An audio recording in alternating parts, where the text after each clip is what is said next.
Alright, welcome to video number 2. And to avoid making my introduction too long-winded, I have put some information into the video description below. I suggest you take a look at it before watching this video so nothing takes you by surprise later on in the series, but it's not absolutely necessary if you find it to be too boring. I also suggest, and this is again just a suggestion, that you watch all the videos in the series before you begin actually doing anything from it. Like, don't watch this video, create a DigitalOcean droplet, and then watch the next video. That's just a suggestion because that way, if you decide not to do it by the end of the series, you won't have spent any money at all. So in this video, I will show you how to use DigitalOcean, which is cheap but not free, to create a VPN server for you to use to route all of your internet traffic. Okay, now I am going to do this step by step, and I moved the camera pointed down because I didn't realize it was pointed way up. Anyway, so the first thing you're going to want to do is create an account with DigitalOcean. So it's DigitalOcean.com. You can see in my browser here, I'm at DigitalOcean.com. It'll redirect you to the cloud part. You don't need to worry about that. I'm not going to show you how to create an account because it's like creating any other account that you've ever made. You will need to provide a payment method though. And one thing, well, let's go ahead and just get started. So once you have a DigitalOcean account and you've logged in, so I'll just show you, this might go ahead and redirect me. So once you log in, it'll take you to your droplets page. And what we want to do, you can see that I've already got 4 droplets here. 3 of these are for web pages, and 1 is for the VPN server that I've already set up. So the next thing that I'm going to do is create a droplet. So I'm going to create the droplet that I'm going to use for VPN. Now, say you do something wrong and you completely screw this up. It's super easy to you destroy the droplet and you just create a new one. And because of the way this works, you can see right here, so I'm going to use this $5 a month, and I'll get to that in a second. You can see it's 0.7 cents an hour. So if you completely screw it up and you need to destroy the droplet and make a new one, you probably spent not much more than a penny, if that. So that's one thing that's really nice about DigitalOcean. When I was testing this on the DigitalOcean droplets and having to make some changes, I created and destroyed probably about at least half a dozen, maybe closer to a dozen of droplets. Okay, so now let's go ahead and so I clicked on Create Droplet. There's a lot of options here that may look overwhelming. You don't need to worry too much about them. Basically, these scripts are going to assume that you're using Ubuntu, so you don't need to worry about changing anything here. The default selected one is exactly what you want. The default here, though, is $20 a month. That's more than we need, I think. So you want to switch it to $5 a month if down the line you see that you have some performance problems. If down the line you see that you have some performance problems, you could always restart this video and create a new one and switch it to $20 a month. You might actually be able to just change it without, you could probably just go ahead and change it without actually having to destroy and create a new one. So now, a lot of settings here you don't really need to worry about. And the only thing that needs to be changed next is the host name. So the host name is, by default, see this Ubuntu 512 megabytes. You can keep it that if you want to. It doesn't really matter what you name it as, but I'm going to name it OpenVPN server. But in my case, I already have one called OpenVPN server. So I'm going to go ahead and call it OpenVPN server example because I'm going to delete this. I'm going to destroy this droplet after I'm done with this video series. So now you can see it's creating a droplet, and it's super fast. I mean, what this is doing is it's creating a virtual machine extremely quickly. That's pretty dang cool. If you don't know what a virtual machine is, don't worry about it. So it is done. So now I have OpenVPN server example. And I clicked on it. And the first thing that I'm going to do, again, there's a lot of information here that you don't really need to worry about. and I'm going to click on console. I'm going to do most of the work for this VPN, to create this VPN from the DigitalOcean console. Now, you can use the terminal on your local machine to do it using SSH, or if you're in Windows, PuTTY. Just for the sake of simplicity, I'm not going to get into that until later, just for transferring files. So they created this droplet. Now I've got one problem. Now I've got this login. So what I'm going to need to do is check my email. So make sure you don't use a fake email account. Okay, so you need to check my email. And now I know what I need to log in. So I've got the username is root, and the password is this thing right here.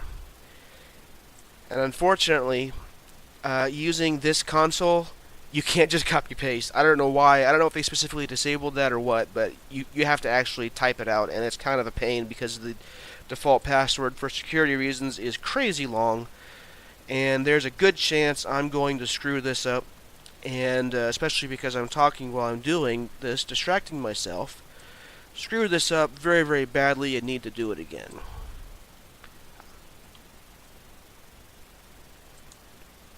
Oh, I got it right the first time. Okay, now here's the thing, I have to do it again.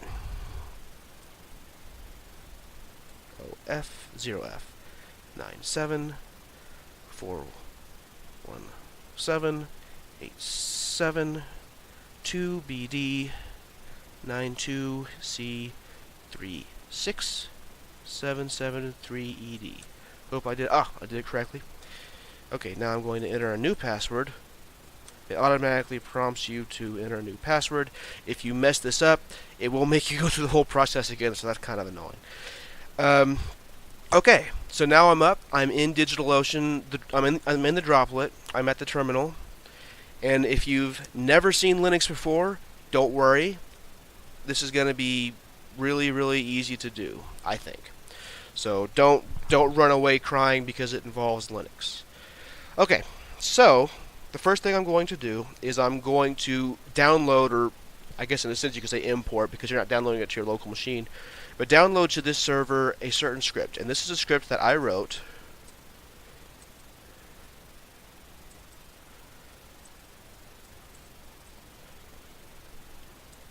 So this script, and I have a typo there, this script, and I'm going to put the, I'm going to put this on the screen. If you're watching this video, you already see it on the screen, so me actually saying it's on the screen is redundant. So this script, wget https anorman728.com/vpn setup initial server setup.sh. So what I'm doing is I'm downloading this file from my server. So this website, anorman728.com, this is my website. I wrote this script, and it's going to automate a lot of the. It's going to automate what DigitalOcean says to do. So basically, DigitalOcean has some tutorials on how to create the VPN server, and I have a couple of scripts that automate most of that. Okay, so that wget https anorman.com/vpn setup/initial server setup.sh. You can see that it's done downloading. So now I'm going to use this command, sudo bash initial server setup.sh. It doesn't matter if you know what those commands are at this point. Sudo means super user do. That's basically an administrator, so I'm going to do an administrative action. Bash is the name of the shell that I'm using, the terminal programming language that I'm using. And initial server setup is the script that I just downloaded. So I run it, and it prompts me. So the setup will need to create a user with root privileges. What username do you want to use? My name is Andrew, so I'm going to go ahead and use Andrew as the username. Now it says make sure your password isn't lousy. Press enter now to continue setup. So now I need to enter a new password for that user.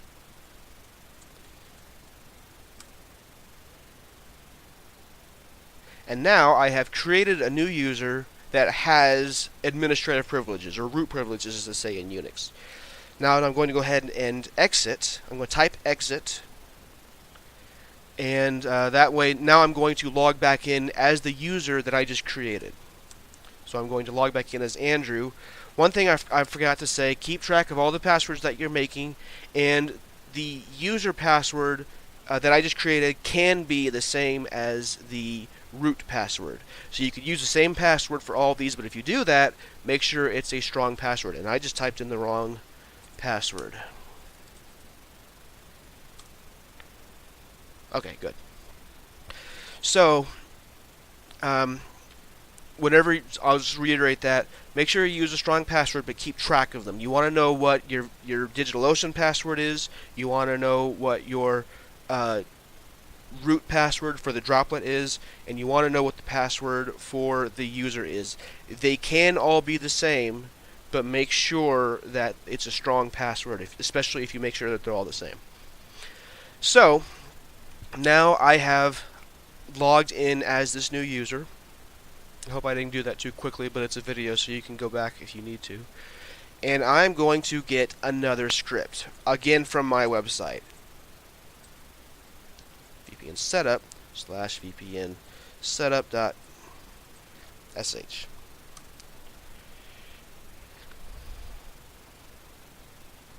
And now it's downloaded the file. So I'm going to do the same thing I did before, but now a VPN setup. It's going to be sudo space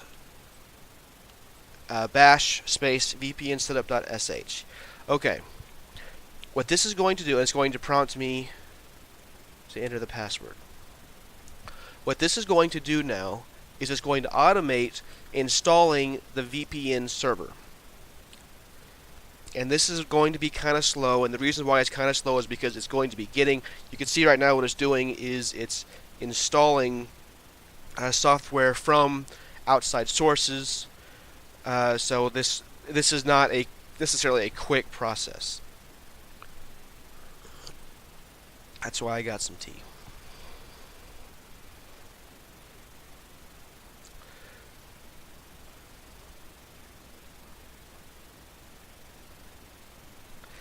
This also, for the record, this window can take up a lot of resources. Sometimes you can see my CPU activity is kind of high right now. Actually, because I'm recording a video. But sometimes it can make your browser kind of slow down because most of the work is being done on DigitalOcean side, but they still have to have some heavy JavaScript to process everything that's on the page. So when you've got a lot of stuff that's updating, it can be kind of intense on your side even.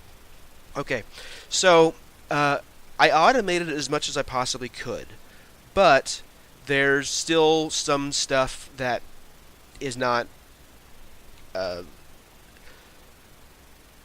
So I automated as much as I possibly could, but there's still some stuff that's not completely automatic, and that's because maybe if I knew more about how to set up OpenVPN, then I could do that, but I didn't this time because it would take too long to do that. So what this is going to do is part of this script is it will take the information from you, like you'll enter your email address and everything else, and it will set defaults so that you don't have to enter the same email address over and over and over again, but you will need to confirm it over and over again, as we'll see in a little bit. Now, so it's going to get some information from me. So it says setup will need to customize the VPN server. Some information will need to be collected. Don't use quotation marks in any of these, it'll mess stuff up. Also, don't use special characters.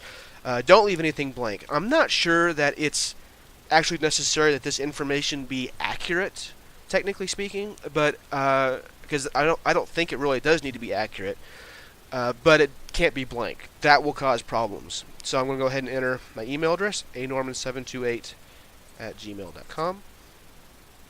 Enter my country code. I'm in the United States, so it's going to be US. Enter your state or province code. I'm in Oklahoma, so it's okay. Oklahoma City. Okay, so please enter city name.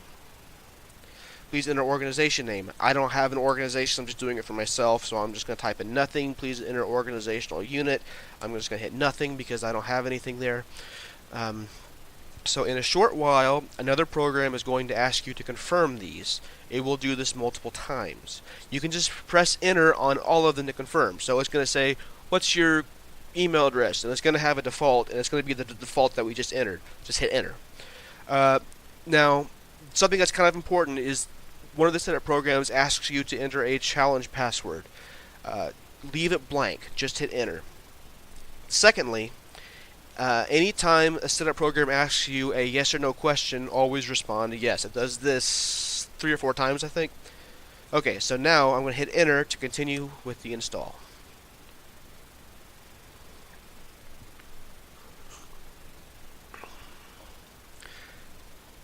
Okay, so enter country code, enter country name. Okay, the default's already the U.S. because we already said enter state or province name. We already entered Oklahoma City. Organization name, we already said it. Organizational unit name, common name, name of the server, email address. This is stuff that's already been set up. And it's asking it again. State or province name. Locality name. Like I said, it asks you to confirm this multiple times. I tried to automate this as much as I could, but I couldn't get past this. This still has to ask you to do that. So now to ask for a challenge password, I just hit enter. I don't put anything in there. Optional company name, the default's blank, just leave it blank. Sign the certificate. Anytime you have a yes/no question, you enter yes. Now it's going to ask commit. Yes. Okay. Now it's going to be generating a large prime number as the security key. Now, large prime numbers are used in encryption because computers have a hard time factoring out numbers. It's a long story for why prime numbers are encryption. It's part of a field called number theory. Encryption is a subfield of number theory. And it's not taking I almost knocked everything on this table off. It's not taking a long time because the server is slow. The reason it's taking a long time is because if it takes a short time to create the number, then it takes a short time to crack the number. So that's why it takes a long time. You want it to take a while. Although once in a while it takes a shorter amount of time than expected. I don't think it's something to worry about. But if you're really, really paranoid, you can just go ahead and start over from the beginning. But I don't think it's something to worry about. And that's very rare for that to happen anyway.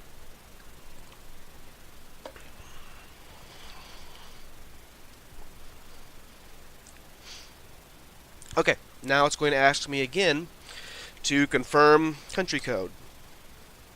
Confirm Oklahoma. Confirm Oklahoma City. Confirm nothing. Confirm nothing. Confirm common name. Common name is actually set programmatically. Okay, challenge password. Ask me that a second time. Just leave it blank.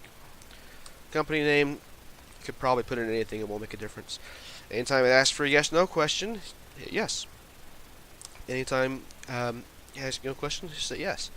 Now it should almost be done. There's probably just a few more seconds left.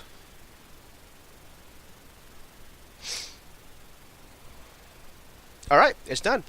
The OpenVPN server is now set up correctly. There's one more thing that I'd like to do. It may not be necessary, but it's probably just for good measure, and that's restart the server. So that is sudo shutdown -r now. So sudo shutdown.